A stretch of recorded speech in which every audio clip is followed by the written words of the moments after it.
Javier, un veterano condecorado cuya alma erraba sin rumbo, buscaba en los vastos y gélidos bosques de Valle Sereno, en el corazón del Pirineo aragonés, un silencio lo suficientemente profundo como para ahogar los ecos de la guerra. Le acompañaba únicamente Trueno, su fiel pastor alemán, una sombra leal que caminaba a su lado, ajena al peso de los recuerdos que su dueño cargaba como una mochila invisible. No buscaba un hogar, ni siquiera un refugio, anhelaba un vacío que reflejara el suyo propio, un lugar donde el paisaje inerte le permitiera olvidar. Sin embargo, el destino, con su ironía a menudo cruel pero en ocasiones redentora, le tenía reservado un propósito mucho mayor, una misión que no nacería en un campo de batalla extranjero, sino en la nieve virgen de su propia tierra, y que comenzaría no con una orden, sino con una caída literal, que precedería a su alzamiento como el guardián de toda una comunidad. Sucedió durante una ventisca imprevista, cuando el mundo se convirtió en un torbellino blanco y desorientador. Un mal paso sobre una cornisa oculta por la nieve fresca fue suficiente. El suelo desapareció bajo sus pies, y el mundo giró en una violenta espiral de blanco y negro. El impacto fue seco, brutal, seguido de un chasquido agudo y nauseabundo en su pierna izquierda que silenció cualquier otro sonido. La conciencia se desvaneció, arrastrada por una ola de dolor insoportable, dejándolo prisionero del frío que ya empezaba a reclamar su cuerpo inmóvil. Pero Trueno, movido por una lealtad que trascendía el mero instinto animal, se negó a aceptar la derrota. El imponente perro, en un acto de pura devoción, se tumbó sobre el pecho de Javier, convirtiéndose en un escudo viviente contra la hipotermia, su calor corporal un faro de vida en medio de la oscuridad helada que amenazaba con consumirlo todo. La recuperación de Javier fue un lento despertar, no solo del umbral de la muerte, sino a la calidez de un mundo que creía perdido. La comunidad de Valle Sereno, gente forjada por la dureza de la montaña y la bondad de la tierra, lo acogió sin preguntas, viendo en su mirada perdida no a un extraño, sino a un alma necesitada de amparo. Fue el señor Arturo, el anciano más respetado del pueblo, cuyos ojos parecían contener la memoria misma del valle, quien se convirtió en su faro. En la modesta cabaña del anciano, junto al crepitar del fuego, Javier escuchó por primera vez las historias de los fundadores, hombres y mujeres de fe inquebrantable, que habían encontrado en aquel rincón del Pirineo un santuario para construir una vida basada en el honor y el respeto mutuo. Fue en ese remanso de paz, mientras su cuerpo sanaba, cuando la verdadera amenaza se manifestó. Llegaron como una plaga silenciosa, vestidos con trajes caros y sonrisas pulidas. Eran los representantes de Hydrocorp, una corporación sin rostro cuya única fe era la codicia. Desplegaron mapas y promesas de un progreso que sonaba hueco, hablando de empleos y modernidad.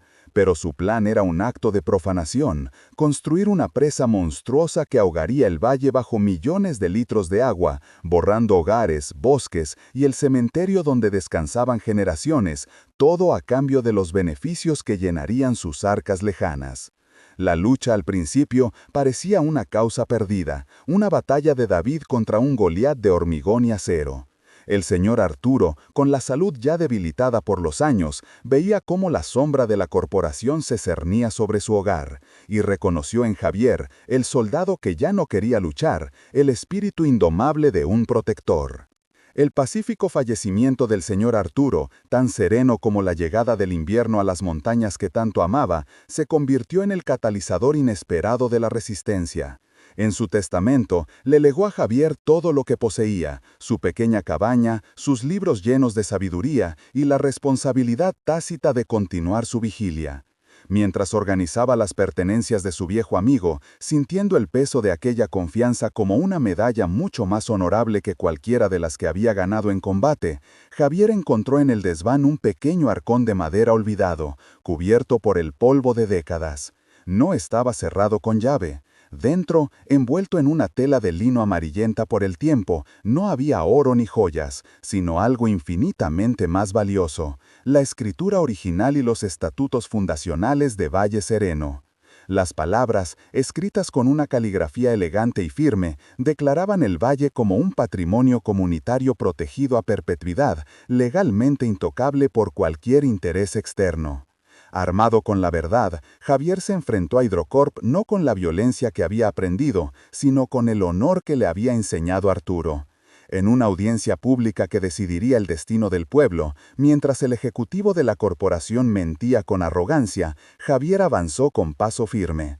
No levantó la voz, simplemente presentó el documento, exponiendo la ilegalidad y la corrupción de la corporación ante una comunidad que pasó del miedo a la esperanza. La batalla no se ganó con los puños, sino con la fuerza de un legado. Javier, el caminante que buscaba el olvido, finalmente encontró su lugar, convirtiéndose en el nuevo guardián de Valle Sereno, un hombre que sanó sus propias heridas al encontrar una causa por la que merecía la pena luchar. Si esta historia de fe y redención ha conmovido tu corazón, sigue leyendo para ser testigo del viaje completo de un héroe que encontró su hogar al luchar por el de los demás. Comparte este mensaje de esperanza. Semanas después, con la pierna ya sanada aunque marcada por un dolor sordo que le recordaba su fragilidad, Javier había establecido una rutina austera, un ritmo diseñado para mantener a raya los fantasmas del pasado. Cada mañana, antes de que el primer rayo de sol se atreviera a escalar las cumbres nevadas del Pirineo, él y Trueno abandonaban la calidez prestada de la cabaña del señor Arturo para enfrentarse al frío cortante de Valle Sereno. El aire era una cuchilla de hielo que le quemaba los pulmones, un bautismo diario que le hacía sentirse vivo de una forma cruda y elemental. El pueblo, a esa hora, era un lienzo de silencio y quietud, una postal pintada en tonos de blanco puro y el marrón oscuro de la madera de las casas, de cuyos tejados colgaban carámbanos como dientes de cristal. El único sonido era el crujido rítmico de la nieve virgen bajo sus botas militares, un compás que marcaba su existencia solitaria. Javier no buscaba la belleza del paisaje, aunque era innegable, buscaba su indiferencia. Las montañas no juzgaban, el viento no preguntaba, eran testigos mudos como él deseaba ser. Sin embargo, en el corazón de aquel silencio helado había un único faro de vida que desafiaba la apatía del invierno, la panadería del señor Arturo. De su chimenea se escapaba un humo denso y aromático que prometía calor, un olor a leña quemada y, sobre todo, a pan recién hecho que se extendía por la plaza como una invitación, un abrazo invisible. Para Javier, aquel aroma era el ancla que le impedía dejarse llevar por la deriva de sus pensamientos más oscuros. Era la única concesión que se permitía, el único vínculo con una comunidad que lo había salvado sin pedir nada a cambio. Aquella mañana, mientras se acercaba a la plaza, un detalle discordante rompió la armonía del paisaje. Un coche negro, de un lujo ostentoso y fuera de lugar, estaba aparcado frente a la panadería. Sus cristales tintados reflejaban el blanco inmaculado de la nieve con una frialdad artificial, como un trozo de obsidiana incrustado en un diamante. No pertenecía allí, era una mancha, una intrusión. Trueno, que caminaba un paso por delante, se detuvo en seco. Su cuerpo se tensó, las orejas se irguieron y un gruñido bajo casi inaudible vibró en su pecho. Javier posó una mano en el lomo del animal, sintiendo la tensión eléctrica que recorría sus músculos. El perro había detectado la amenaza antes que él, confirmando el instinto que ya se agitaba en las entrañas del soldado. Dos hombres salieron del coche. Vestían trajes caros y oscuros, tan incongruentes con el entorno del que procedían. Sus zapatos de cuero pulido resbalaban torpemente sobre el hielo, y sus rostros, pálidos y afilados, carecían de la calidez que caracterizaba a la gente del valle.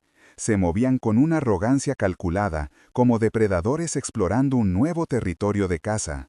Javier los observó desde la distancia, su mente analizando cada gesto, cada mirada.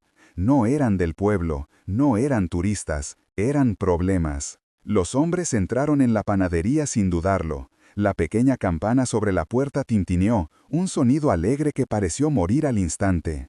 Javier no se movió. Su código era no intervenir, no involucrarse. Ya había luchado sus guerras.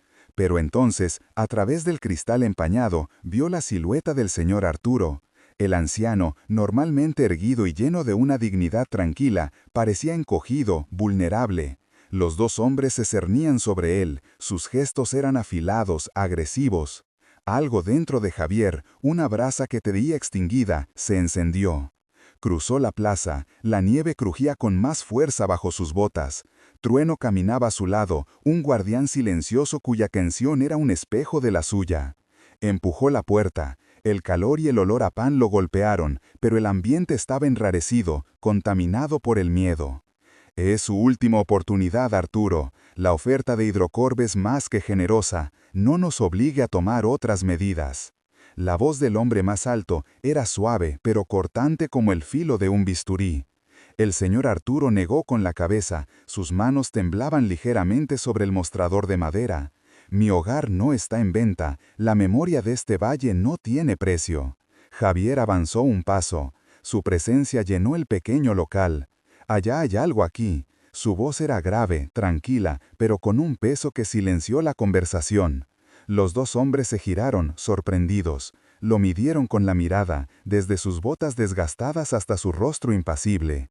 Vieron a un hombre que no encajaba en sus cálculos, a alguien que no se dejaba intimidar. «Esto es un asunto privado», dijo el segundo hombre, intentando recuperar el control. Trueno emitió otro gruñido, esta vez más audible, un aviso claro.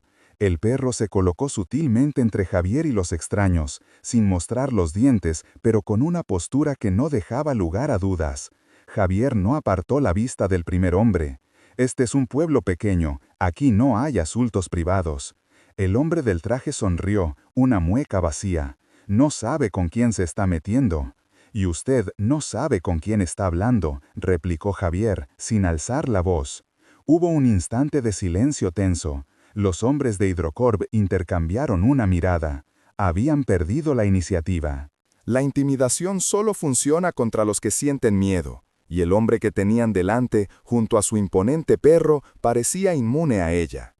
«Esto no ha terminado, viejo», espetó el más alto, dirigiéndose a Arturo antes de darse la vuelta y salir de la panadería. La campana volvió a sonar, esta vez como una liberación. El señor Arturo se apoyó en el mostrador, exhalando un suspiro tembloroso. Sus ojos, normalmente brillantes, estaban nublados por la preocupación. Miró a Javier y en su mirada había una gratitud inmensa. «Gracias, hijo. No sé qué habría hecho sin ti». Javier simplemente asintió. «No me gustan los matones». El anciano sacudió la cabeza lentamente, una profunda tristeza ensombreciendo su rostro. «Me temo que esto es mucho más que un par de matones, Javier. No vienen a por mi panadería, vienen a por todo. Vienen a ahogar el valle». El invierno avanzó, implacable, cubriendo Valle Sereno con sucesivas capas de un blanco solemne que amortiguaba todos los sonidos, creando una quietud casi sagrada. Para Javier, ese silencio ya no era un refugio, sino una antesala. El señor Arturo se debilitaba con la misma lentitud con la que los días se acortaban. Su enfermedad no fue una batalla violenta, sino un desvanecimiento gradual, como una vela que, habiendo iluminado durante mucho tiempo, consume su última cera con una llama serena y constante. Javier pasaba las tardes en la cabaña, sentado junto a la cama del anciano, mientras Trueno reposaba a sus pies, una montaña de pelo negro y lealtad incondicional. El aire en la habitación estaba impregnado del olor a pino del fuego crepitante, a hierbas medicinales y al aroma tenue y polvoriento de los libros viejos que abarrotaban las estanterías, testigos mudos de una vida dedicada a la sabiduría y la comunidad. Arturo, con la voz convertida en un susurro frágil, ya no hablaba de la amenaza de Hidrocorp. En su lugar, compartía con Javier los secretos más profundos del valle. Le hablaba del lenguaje de los árboles, de cómo el viento que soplaba desde el Aneto traía consigo historias de generaciones pasadas, y de la fe inquebrantable de los fundadores que no habían construido sus casas con madera y piedra, sino con promesas y honor. Javier escuchaba, absorbiendo cada palabra, no como un mero oyente, sino como un discípulo. En los ojos del anciano veía el reflejo de las montañas que amaba, una fortaleza erosionada por el tiempo, pero cuya esencia permanecía inalterable. Veía la historia viva de un pueblo, un legado que ahora, de forma tácita, se le estaba encomendando. A través de la ventana observaba la nieve caer, cada copo un instante perfecto y efímero, y sentía cómo el peso de la responsabilidad se asentaba sobre sus hombros, no como una carga, sino como una armadura que comenzaba a soldarse a su alma. Era una sensación extraña, una calidez que florecía en el centro de su pecho, desplazando el frío que había anidado allí durante años. El soldado que había llegado a Valle Sereno buscando desaparecer, buscando el final de su propio camino, se encontraba ahora al principio de uno nuevo, un camino que no había elegido, pero que su conciencia le impedía ignorar. Cada crujido de la madera de la cabaña, cada chispa que saltaba del hogar, parecía sellar un pacto silencioso entre el anciano moribundo y el veterano herido. La vigilia de Arturo estaba llegando a su fin, y una nueva debía comenzar. Una mañana, el humo de la chimenea de la cabaña no ascendió hacia el cielo azul y helado. El señor Arturo se había ido en sueños, tan pacíficamente como la nieve se posa sobre la tierra. El funeral fue sencillo, solemne. Todo el pueblo se reunió en el pequeño cementerio en la ladera, un mar de rostros curtidos por el viento y la tristeza. Javier se mantuvo en la retaguardia, con Trueno pegado a su pierna, observando cómo la comunidad despedía a su patriarca. En sus miradas no solo había dolor, sino también un miedo palpable. Arturo había sido su ancla, su roble. Sin él, la sombra de Hidrocorp parecía más grande, más oscura. Esa noche, el notario del pueblo le entregó a Javier un sobre lacrado. Dentro, el testamento del señor Arturo. Las palabras eran pocas y directas.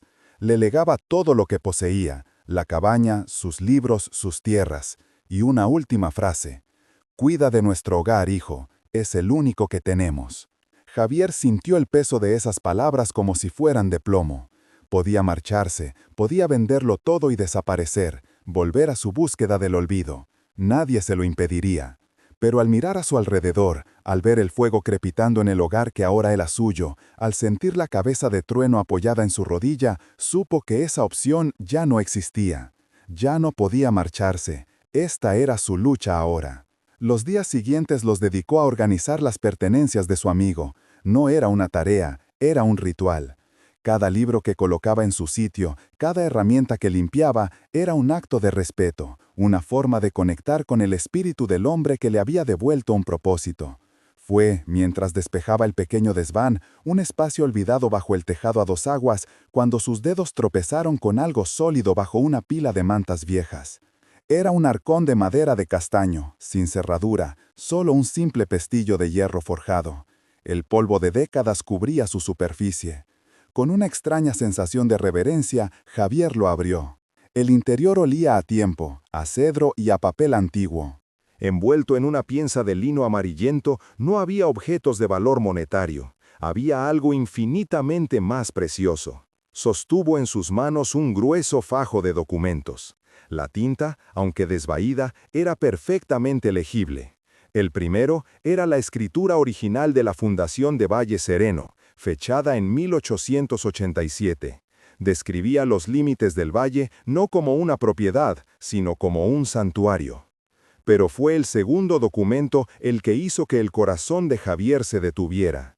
Eran los estatutos fundacionales, firmados por cada una de las familias originales. Y allí, en el artículo 4, escrito con una caligrafía firme y decidida, estaba la cláusula que lo cambiaba todo. La tierra de Valle Sereno, sus ríos y sus bosques, leyó en voz baja. Se consagran como un patrimonio comunitario a perpetuidad, indivisible e inalienable. Ninguna entidad externa, corporativa o gubernamental, podrá reclamar su propiedad ni alterar su estado natural sin el consentimiento unánime de todos los descendientes directos de los firmantes fundadores. No era solo un trozo de papel, era un escudo, era la ley, era el arma que necesitaban. La mañana siguiente, el sol se alzó sobre Valle Sereno con una claridad hiriente, haciendo que la nieve recién caída brillara con una intensidad casi cegadora. Javier no había dormido. Pasó la noche en la vieja butaca de Arturo, junto al fuego moribundo, con los documentos fundacionales extendidos sobre la mesa de roble. No eran solo papel y tinta, sentía en ellos el pulso de generaciones, el eco de promesas forjadas en la fe y la determinación. Cada palabra era un ladrillo en el muro que protegería el valle, pero un muro no sirve de nada si nadie se pone detrás de él. Sabía que la comunidad estaba rota, su moral fracturada por el miedo y la impotencia. La muerte de Arturo les había arrebatado su brújula y ahora navegaban a la deriva en un mar de incertidumbre. Sostener aquellos papeles era como sostener una antorcha en medio de una tormenta. De nada serviría si no conseguía que su llama prendiera en los corazones de los demás. Con la primera luz salió de la cabaña. Trueno, sintiendo la gravedad del momento, caminó a su lado sin la energía juguetona de otras mañanas. Su paso era medido, solemne. Javier clavó un aviso escrito a mano en el tablón de anuncios de la plaza. Reunión de todo el pueblo, salón de actos, hoy al mediodía. Es importante. Luego, esperó. La verdadera batalla no se libraría contra Hydrocorp, no todavía. La primera batalla sería allí, en el corazón de su propio pueblo, contra el peor de los enemigos, la desesperanza. El salón de actos del pueblo era una estancia amplia y fría, impregnada de un olor a madera vieja, a polvo acumulado y a la lana húmeda de los abrigos de los congregados. El aire estaba tan denso que parecía poder cortarse con un cuchillo, cargado de susurros temerosos y de la resignación que se había instalado en Valle Sereno como una helada perpetua. Unas pocas bombillas desnudas colgaban del alto techo de vigas, arrojando una luz amarillenta y débil que no lograba disipar las sombras en los rincones ni la penumbra en los rostros de la gente. Se sentaban en bancos de madera gastados por generaciones de reuniones, sus espaldas encorvadas como si el peso de la amenaza de Hydrocorp fuera una carga física. Javier, de pie en la parte delantera, junto a una pequeña tarima, los observaba a todos, sintiendo cada mirada escéptica, cada suspiro de derrota. Veía a Elena, la panadera, cuyas manos siempre cubiertas de harina ahora se retorcían nerviosamente en su regazo. Veía a Mateo, el herrero, un hombre cuya fuerza era legendaria en el valle, ahora con los hombros caídos y la mirada perdida en el suelo. Veía a los ancianos, cuyos rostros eran mapas de la historia del pueblo, y en sus ojos leía el terror de ver todo aquello por lo que habían luchado desvanecerse bajo el agua. Eran buenas personas, gente fuerte forjada por la montaña, pero estaban solos y asustados. El silencio que se hizo cuando todos estuvieron presentes no era respetuoso, sino fúnebre.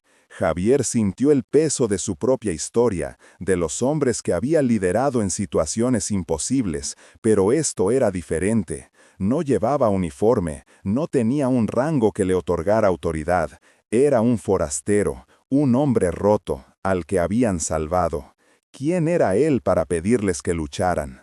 Puso una mano sobre los documentos extendidos en la mesa, su único escudo, su única arma. El cuero agrietado de la carpeta se sentía frío y real bajo sus dedos. El recuerdo de la voz de Arturo, contándole las leyendas de los fundadores, resonó en su mente. No luchaba por él, luchaba por Arturo, luchaba por ellos. Respiró hondo, el aire gélido llenando sus pulmones, y se preparó para ir a la guerra. Una guerra librada no con balas, sino con palabras, con la esperanza como única munición. «Gracias por venir», comenzó Javier, su voz tranquila pero resonando en el silencio sepulcral. Colocó los documentos fundacionales en el centro de la mesa para que todos los vieran. «El señor Arturo me dejó algo más que su cabaña. Nos dejó esto». Un murmullo recorrió la sala. Mateo, el herrero, se puso en pie. Su voz era grave, áspera como el metal que trabajaba. «Son papeles, Javier, papeles contra una empresa que puede comprar a jueces y políticos. ¿Qué somos nosotros contra ellos? Granjeros, artesanos, nos aplastarán». «Nos aplastarán si luchamos como ellos esperan», replicó Javier, su mirada fija en Mateo, pero dirigiéndose a todos. «Esperan que gritemos, que protestemos sin orden, que nos cansemos y nos rindamos. Esperan que actuemos como víctimas». Avanzó un paso. Yo no veo víctimas aquí, veo descendientes de gente que construyó este valle con sus propias manos. Su tono cambió, ya no era el del vecino agradecido, sino el del estratega. No vamos a luchar su guerra, vamos a luchar la nuestra, con nuestras reglas. Su fuerza es el dinero y la influencia. La nuestra es la verdad, la unidad y la ley que está de nuestro lado. Señaló a varias personas entre la multitud. Helena, tú conoces a todo el mundo. Organizarás una cadena de comunicación. Información clara, precisa, sin rumores. Mateo, tu taller será nuestro centro de operaciones. Necesitamos mapas, planes, un lugar donde coordinarnos. Sofía, dijo, mirando a la joven maestra del pueblo, tú y tus alumnos más mayores investigaréis. Quiero saber cada proyecto fallido de Hydrocorp, cada demanda que han perdido, cada comunidad a la que han mentido. El ambiente empezó a cambiar, la resignación daba paso a una incipiente curiosidad. No nos enfrentaremos a ellos en la calle, nos enfrentaremos a ellos con hechos. Cada vez que uno de sus representantes ponga un pie en este valle, se encontrará con alguien que les recitará el artículo 4 de nuestros estatutos. Cada vez que mientan en la prensa, enviaremos cartas con pruebas documentales. No seremos una multitud enfadada, seremos un ejército disciplinado de ciudadanos informados. El silencio que siguió fue diferente. Estaba cargado de una tensión nueva, una chispa de posibilidad. Mateo el herrero fue el primero en romperlo. Se irguió, sus hombros ya no caídos. De acuerdo, soldado, dinos qué hacer. Una a una las cabezas asintieron, las miradas se enderezaron. En el salón de actos de Valle Sereno, el miedo no había desaparecido, pero ya no estaba solo. Ahora compartía el espacio con el coraje. Semanas más tarde, en una reluciente oficina de cristal a cientos de kilómetros de distancia, el ejecutivo de Hydrocorp golpeó la mesa con el puño. ¿Cómo es posible?, bramó a su asesor legal por el teléfono. Cada movimiento que hacemos lo anticipan, nos han inundado con recursos legales, la prensa local empieza a hablar de resistencia organizada, son un puñado de paletos. El asesor al otro lado de la línea carraspeó. Señor, no son desorganizados, actúan con una precisión casi militar, alguien los está liderando. El ejecutivo miró por la ventana la ciudad gris y bulliciosa, su rostro contraído por la furia. Su arrogancia no podía soportar ser desafiada por un pueblo olvidado en las montañas. Pues se acabó el juego. Si quieren una batalla final, la tendrán. Convoca una audiencia pública definitiva. Que vengan todos. Les demostraremos, delante de las autoridades y de la prensa que traeremos, lo que significa el verdadero poder. Los humillaremos legalmente y acabaremos con esto de una vez por todas. El salón de actos de Valle Sereno nunca había parecido tan pequeño ni tan grande al mismo tiempo.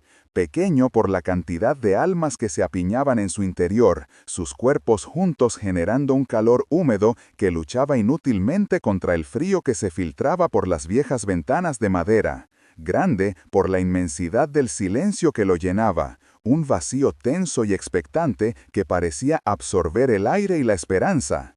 Javier estaba de pie en la parte de atrás junto a la puerta, con Trueno sentado a sus pies, una estatua de pelaje oscuro y vigilancia inquebrantable. Desde su posición tenía una visión clara del campo de batalla. No era un terreno de barro y alambre de espino, sino de bancos de roble pulidos por el tiempo y un estrado improvisado donde se decidía el destino de un siglo de historia. En el frente, bajo la luz amarillenta de las bombillas desnudas, se sentaban los representantes de Hydrocorp. El hombre que hablaba, un abogado llamado Ricardo Vargas, era la encarnación de la amenaza. Un traje impecable que no podía ocultar la rapacidad de su sonrisa, unos gemelos de oro que destellaban con cada gesto calculado y una voz melosa que envolvía mentiras en el lenguaje del progreso. A su lado, un equipo de asistentes con tabletas y carpetas de cuero, un pequeño ejército de traje y corbata que miraba a los habitantes del pueblo con un desdén apenas disimulado. Frente a ellos, sentados en las primeras filas, estaban los rostros de Valle Sereno.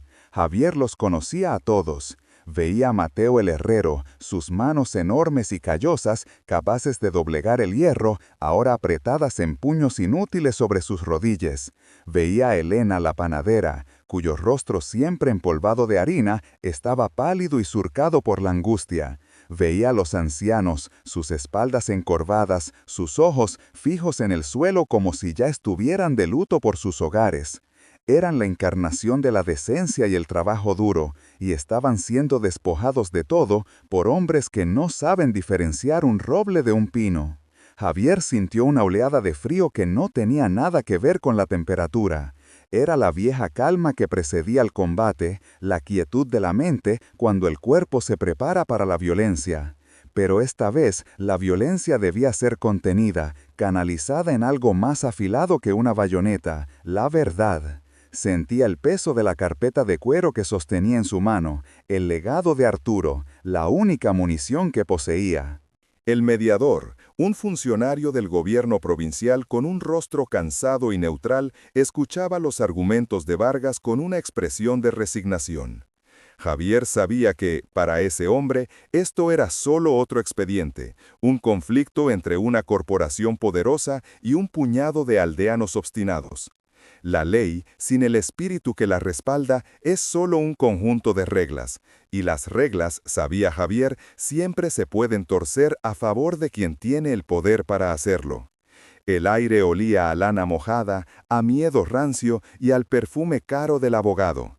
Javier cerró los ojos por un instante y la imagen del rostro de Arturo, sereno incluso en su lecho de muerte, apareció en su mente. «Cuida de nuestro hogar, hijo». No era una petición, era una orden, y Javier, por encima de todo, era un soldado que cumplía con su deber. Ricardo Vargas finalizó su presentación con un gesto amplio y teatral. Y por tanto, la propuesta de Hidrocorp no solo es legal y económicamente viable, sino que representa un paso inevitable hacia la modernización de esta región. Ofrecemos una compensación justa, ofrecemos progreso. Aferrarse al pasado es, con todo el respeto, un acto de egoísmo sentimental. El mediador suspiró, mirando los documentos que Vargas había presentado. Eran impecables: contratos, permisos preliminares, estudios de impacto ambiental fraudulentos, pero con apariencia de legitimidad. ¿Tiene la representación de Valle Sereno algo que añadir?, preguntó, su tono carente de toda esperanza. El joven abogado del pueblo, un chico bien intencionado pero superado por la situación, se levantó y balbuceó sobre el valor histórico y el patrimonio emocional. Vargas sonrió con descendencia. Las emociones no son un argumento legal, señor letrado. El mediador asintió con gravedad. Me temo que tienes razón, a menos que exista un documento de propiedad o un gravamen legal preexistente que invalide los permisos. El silencio que cayó sobre la sala fue el de una sentencia dictada. La esperanza se desvaneció de los rostros de la gente, reemplazada por una resignación amarga. Fue entonces cuando Javier se movió. Dio un paso al frente y luego otro. La nieve medio derretida de sus botas dejó un rastro oscuro en el suelo de madera. Truelo se levantó a su lado, en silencio, un guardián que no necesitaba ladrar para imponer respeto. Todas las cabezas se giraron hacia él. «Perdone, ¿quién es usted?», preguntó el mediador, frunciendo el ceño.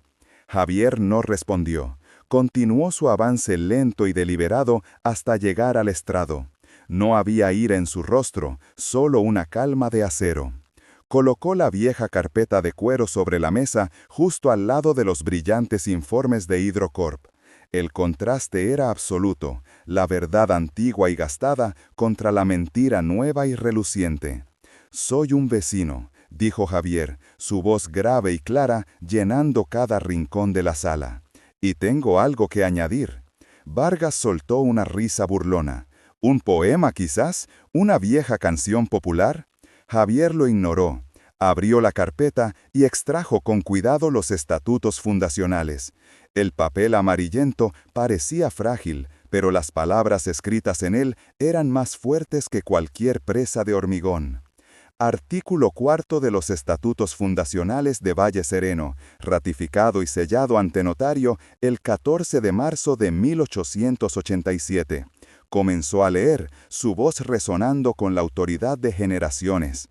Levantó la vista del documento y su mirada recorrió la sala, deteniéndose en los rostros de sus vecinos. Esos descendientes están hoy en esta sala. Vargas se puso en pie de un salto, su rostro enrojecido de furia. «Eso es ridículo, un documento arcaico sin validez legal, probablemente una falsificación». «No es una falsificación», replicó Javier con la misma calma. «El sello notarial es original y su registro correspondiente fue localizado por nosotros en los archivos históricos provinciales. Está aquí», señaló a Sofía, la maestra, que sostenía una copia certificada. Javier se giró hacia el mediador.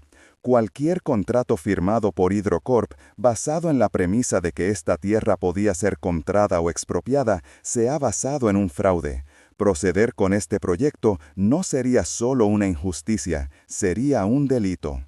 El mediador cogió los estatutos con una mezcla de asombro y reverencia. Los leyó, luego los comparó con la copia de los archivos. Los periodistas, que habían venido a documentar el triunfo de la corporación, ahora giraban sus cámaras a un Vargas pálido y sin palabras, cuyo rostro de arrogancia se había desmoronado para revelar la fea cara de la codicia expuesta. Un silencio atronador se apoderó de la sala. Era el silencio del asombro, el silencio de una victoria tan improbable que tardaba en ser asimilada. El mediador levantó la cabeza, miró a Vargas, luego a Javier y finalmente a la gente de Valle Sereno. Golpeó la mesa con su mazo. El sonido fue seco, definitivo. «Estos documentos son auténticos y legalmente vinculantes. La solicitud de Hidrocorp queda denegada. Este caso está cerrado».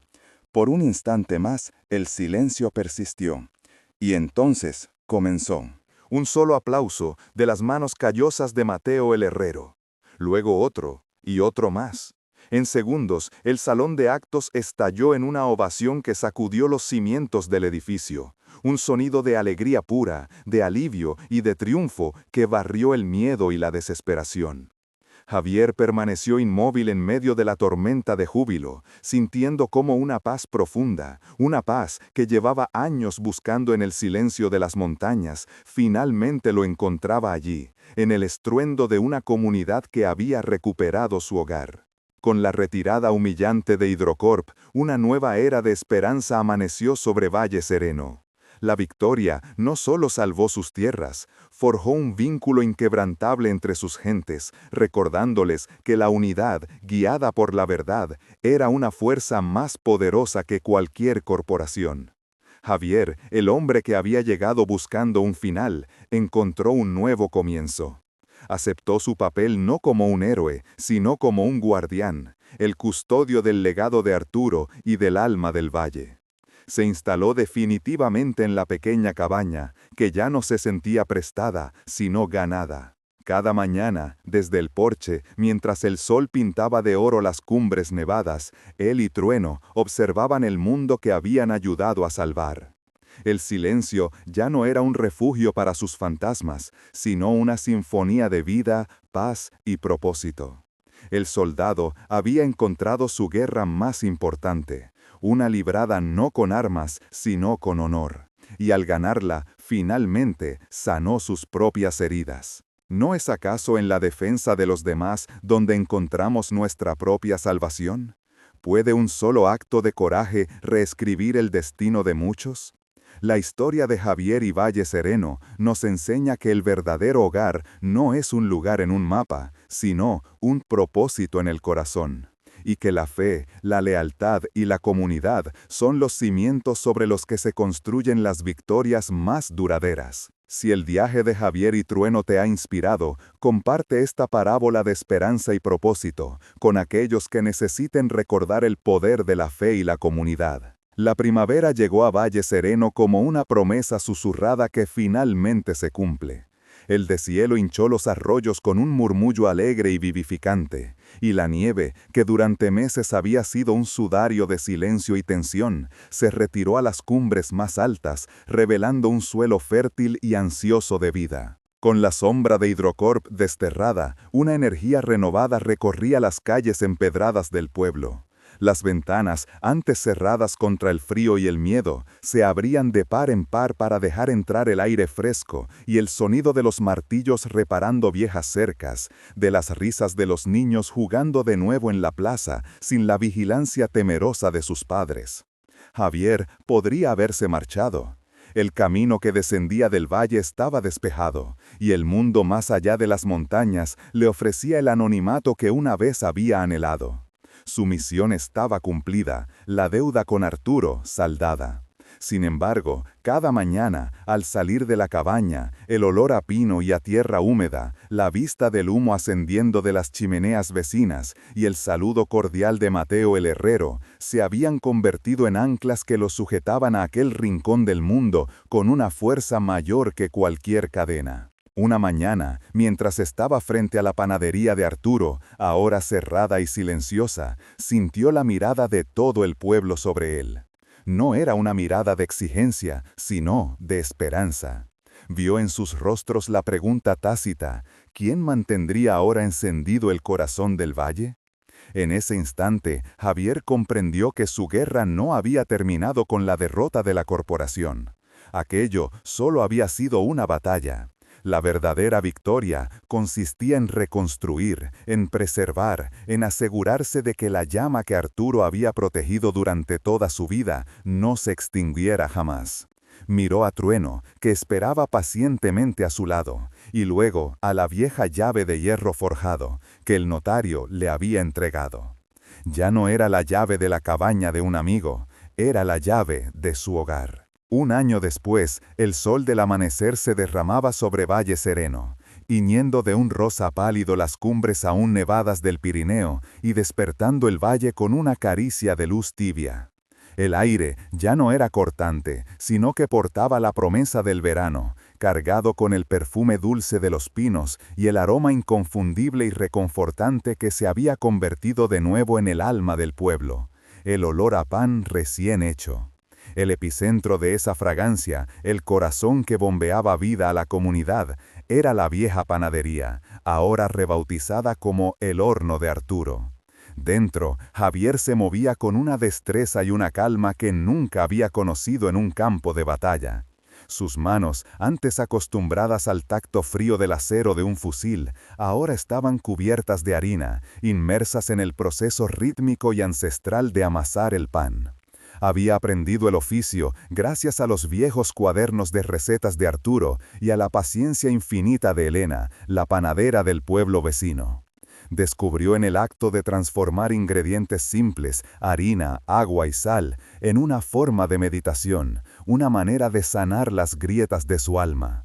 Cada hogas que sacaba del horno de leña no era solo comida, era una ofrenda, un símbolo de continuidad y gratitud. Si el pueblo había renacido, aquel era su hogar. Su vida podría haberse ido a Valle Sereno, pero no podía. Allí había encontrado un sentido más profundo, ya no para la guerra, sino para la vida. La victoria contra Hidrocorp se había convertido en una leyenda que atraía un tipo diferente de visitante. No inversores rapaces, sino familias que buscaban la autenticidad, excursionistas que respetaban la naturaleza y artistas que encontraban inspiración en la resiliencia de su gente. Las casas de piedra lucían geranios coloridos en sus balcones. La pequeña escuela tenía más niños que nunca, y la plaza, antes un páramo de ansiedad, era ahora un tapiz de actividad y alegría. Javier ya no era el forastero, el veterano roto. Era Javier el panadero. Conocía el nombre de cada niño que entraba corriendo a por un bollo de leche, escuchaba las preocupaciones de los ancianos mientras les envolvía su pan de centeno y compartía una cerveza con Mateo al final de la jornada. Trueno, Ahora un patriarca canino sereno y majestuoso pasaba los días tumbado sobre la cálida piedra junto a la puerta de la panadería, recibiendo las caricias de todos y vigilando a su humano con una devoción silenciosa y satisfecha. El soldado que había llegado a Valle Sereno buscando el vacío para ahogar sus recuerdos, había encontrado en cambio la plenitud que lo sanaba. Había encontrado una familia, un propósito y finalmente la paz. Su hogar ya no era una ausencia de guerra, sino una presencia de vida. Aquella tarde, tras cerrar la panadería, Javier subió a la cabaña. Se sentó en el porche, en la misma mecedora donde Arturo le había contado las historias de los fundadores. El valle se extendía a sus pies, un mosaico de verdes y marrones salpicado por los tejados de pizarra que brillaban bajo el sol poniente. Trueno apoyó su gran cabeza en el regazo de Javier, y el hombre le rascó detrás de las orejas, sintiendo el ritmo tranquilo de su respiración. El silencio que ahora lo envolvía no era vacío. Estaba lleno de los ecos de las risas de los niños, del tintineo de la campana de la panadería, del fluir constante del río que habían salvado. Ya no había fantasmas, solo había paz. Javier, el guardián de Valle Sereno, por fin estaba en casa. ¿Cuántas veces vemos una injusticia y apartamos la mirada, convencidos de que nuestra lucha es inútil? ¿No es acaso en la defensa de un hogar ajeno donde finalmente encontramos el nuestro? La historia de Javier nos enseña que el verdadero coraje no reside en la ausencia de miedo, sino en actuar a pesar de él, y que el propósito más noble de un ser humano es convertirse en el guardián de la esperanza de otros. Incluso el alma más perdida puede encontrar el camino a casa si lucha por una causa más grande que ella misma.